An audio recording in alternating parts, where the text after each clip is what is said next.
Hello students. आज हम लोग 8 class science pollution of air and water का टॉपिक पढ़ने जा रहे हैं। 18.2 how does air get polluted, हवा कैसे प्रदूषित होती है। तो आप जानते हैं कि जो भी कंटामिनेट्स है एयर में, substances which contaminate the air are called air pollutants. यानी जो कंटामिनेट्स, जो भी पार्टिकल्स, सब्सटेंसेस एयर को पोल्यूट करेगा क्या कहलाएगा? एयर पोल्यूटेंट्स कहलाएगा।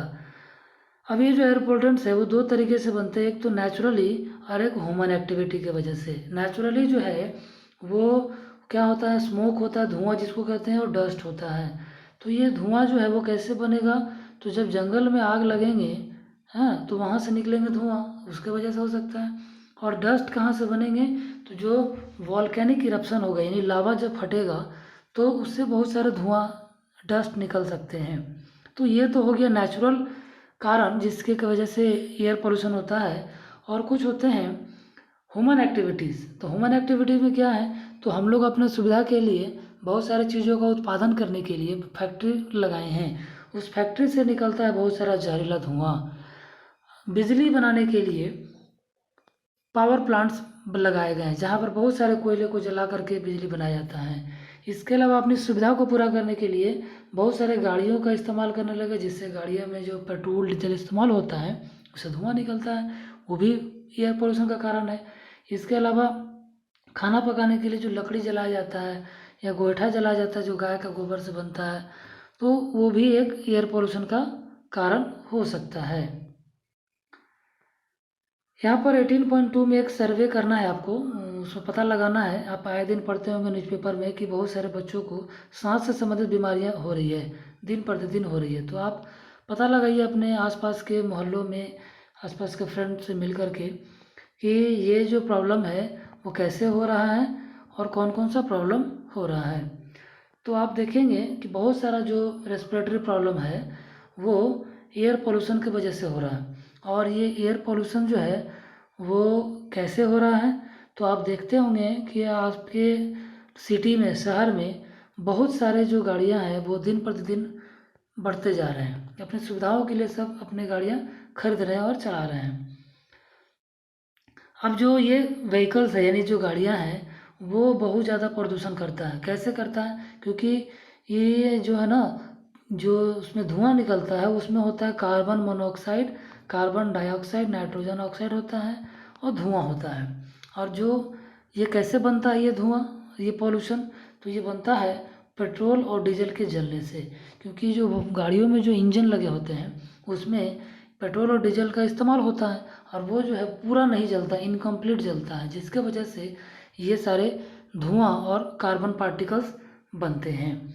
और ये इतना खतरनाक होता है, जहरीला होता है कि आपके बॉडी में जो है ना ऑक्सीजन कैरिंग कैपेसिटी, यानी ब्लड में जो है ना ऑक्सीजन रखने की क्षमता को कम कर देता है। तो यह हमारे लिए एयर पोल्यूशन बहुत ही खतरनाक है। आप देखेंगे सर्दियों में, विंटर के सीजन में, कि आपको जो है वो एक लेयर दिखेगा कोहरा का, धुंधला धुंधला दिखेगा, लगेगा कितना गैस जमा हो गया, बादल जैसा कहीं कहीं जमा हो जाता है। वो क्या है एक्चुअली में? वो स्मोक उसको कहते हैं। अब ये स्मोक कैसे बनता है?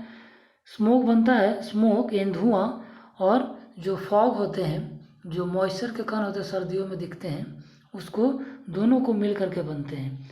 ये स्मोक में कंटेन ऑक्साइड ऑफ नाइट्रोजन, ठीक है ना, नाइट्रोजन का ऑक्साइड होता है उसमें, और एयर पोल्यूटेंट्स होते हैं, दोनों मिल करके बनाते हैं स्मोक। अब ये स्मोक क्या करता है? तो यह जो है ना शहरों में जो बच्चों को खास करके सांस लेने की बहुत डिफ़िकल्टी, यानी समस्या हो जाती है, और उसका रीज़न होता है अस्थमा, कफ, खांसना, छींकना। तो ये बच्चों में ज़्यादा होता है। अब ये क्यों हो रहा है? तो इसके लिए जिम्मेदार है जो इंडस्ट्री लगाए गए हैं, वो जिम्मेदार है। अब ये पेट्रोलियम रिफाइनिंग, यानी पेट्रोल को रिफाइन करने के लिए, ठीक है ना, जो रिफाइनरी लगाए गए हैं वो सबसे बड़ा कारण है इस गैसेस पोल्यूटेंट का। यानी सल्फर डाइऑक्साइड, नाइट्रोजन ऑक्साइड, ये सारा पेट्रोलियम रिफाइनरी से बनता है। इसके अलावा आप देखेंगे कि सल्फर डाइऑक्साइड जो है वो जब कोयला जलाया जाता है ना, पावर प्लांट में कोयला जलाने से ये ज़्यादा बनता है। तो ये सबसे ज़्यादा खतरनाक होता है और इतना खतरनाक होता है कि सांस से संबंधित बीमारियां तो होती है, ये आपका फेफड़ा को भी डैमेज कर देता है। ठीक है। इसके अलावा भी और कुछ पोल्यूटेंट्स है, जैसे आप यहाँ पे देख रहे हैं क्लोरोफ्लोरोकार्बन, जिसको शॉर्ट में CFCs कहते हैं। ये जो है हमारे घर में, आपके घर में जो रेफ्रिजरेटर जो फ्रिज है, जो एयर कंडीशन है, जो गर्मियों में बचने के लिए हम लगाते हैं, उसमें ये गैस का इस्तेमाल होता है। ठीक है ना।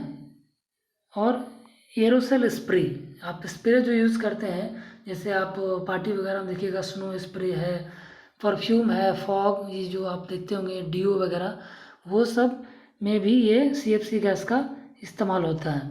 ठीक है ना।